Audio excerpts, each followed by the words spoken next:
नमस्कार। आप जानते हैं वो व्यक्ति कौन है जिसे भारत में आधुनिक विज्ञान का पिता कहा जाता है, father of modern science in India, जिसको एक्सपेरिमेंटल साइंस का जनक कहा जाता है। वो बहुमुखी प्रतिभा का स्वामी, जिसने की फिजिक्स में, बायोफिजिक्स में और बॉटनी में जबरदस्त अनुसंधान करके भारत की प्रतिष्ठा को चार चांद लगाए। बड़े बड़े विद्वान भी जिसके प्रशंसक थे, Vivekananda, Rabindranath Tagore, G B. Shaw, Romain Rolland, sister Nivedita, W.B. Yeats जैसे लोग उसके प्रशंसक थे। उसका नाम था जगदीश चंद्र बसु, J.C. बोस। गांव में पढ़ा, बंगाली मीडियम में जान करके पिता ने पढ़ाया तो भारतीय संस्कृति को समझ, और यही व्यक्ति बाद में लंदन से करता है B.Sc और D.Sc और कैम्ब्रिज से करता है B.A. इतनी मेहनत, साई रात कई बार पढ़ते थे। हिंदुस्तान आए तो प्रेसिडेंसी कॉलेज में इनको असिस्टेंट प्रोफेसर बनाया गया, बाद में प्रोफेसर बने, और उनको जो तनख्वाह दी गई वो एक अंग्रेज प्रोफेसर की तुलना में 1/3।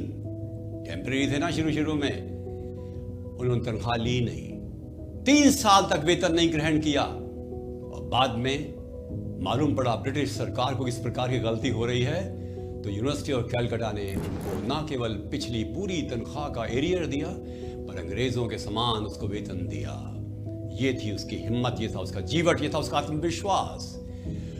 रेडियो टेलीग्राफी के बारे में उसने जो रिसर्च की वो आज तक उसका बहुत अधिक सम्मान है, और रेडियो टेलीग्राफी के बारे में जो उनका योगदान है, उस योगदान से प्रभावित कई बहुत से वैज्ञानिकों ने अपने अनुसंधान किए। सैटेलाइट कम्युनिकेशन का भी काफी अधिक योगदान जिसमें कहा जा सकता है रेडियो टेलीग्राफी का है।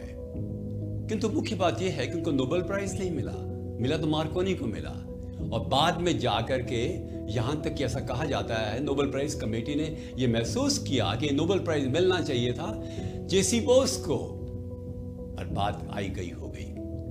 उन्होंने फिजिक्स में रिसर्च की और बाद में बायोफिजिक्स में आ गए, physics of the plants. Crescograph जैसे बहुत बड़े महत्वपूर्ण उपकरण के माध्यम से उन्होंने ये सिद्ध किया कि प्लांट्स का मूवमेंट कैसे किया जाता है, कैसे होता है। और उन्होंने एक बार क्या हुआ कि 1900 में इंटरनेशनल कांग्रेस थी फिजिक्स की पेरिस में, उसमें ये एक्सपेरिमेंट किया, दिखाया सबको। विवेकानंद बैठे हुए थे उसमें, उनका हीरोइक सन ऑफ इंडिया, बाद में उसको प्रशंसा के रूप में ये खिताब दिया। Romain Rolland Nobel prize winner भी बहुत प्रभावित हुए। 1901 में लंदन में वो एक बहुत बड़ा अपना एक्सपेरिमेंट दिखा रहे थे, किस प्रकार से यदि एक ब्रोमाइट में यानी पॉइजन में प्लांट को डाल दिया जाए तो प्लांट मर जाएगा, परंतु प्लांट मरा नहीं। तो उन्होंने कहा कि अच्छा, अगर ये प्लांट नहीं मरा इस पॉइजन से तो ये पॉइजन है ही नहीं, और इंजेक्शन लेकर के अपने बाएं हाथ में लगाने वाले थे इंजेक्शन को। एक आदमी चिल्ला उठा, आई एम सॉरी, ये मेरी गलती है, मैंने जानकर ऐसा किया, आपको गलत सिद्ध करने के लिए।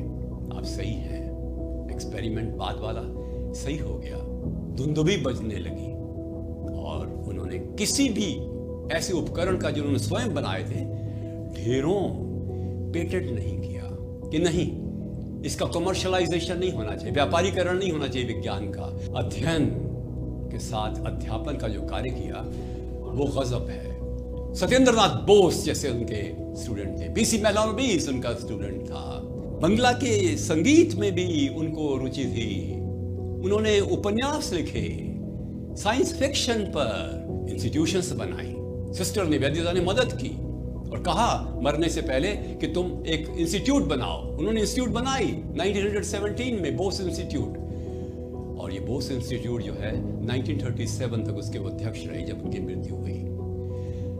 कितनी हिम्मत थी। हमें सीखना क्या चाहिए इस व्यक्ति से? साहस, आत्मविश्वास, अध्यवसाय, लगन, प्रतिबद्धता, देश प्रेम।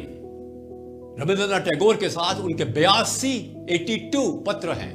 बहुमुखी प्रतिभा के स्वामी।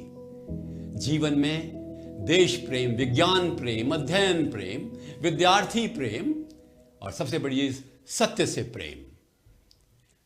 नमस्कार।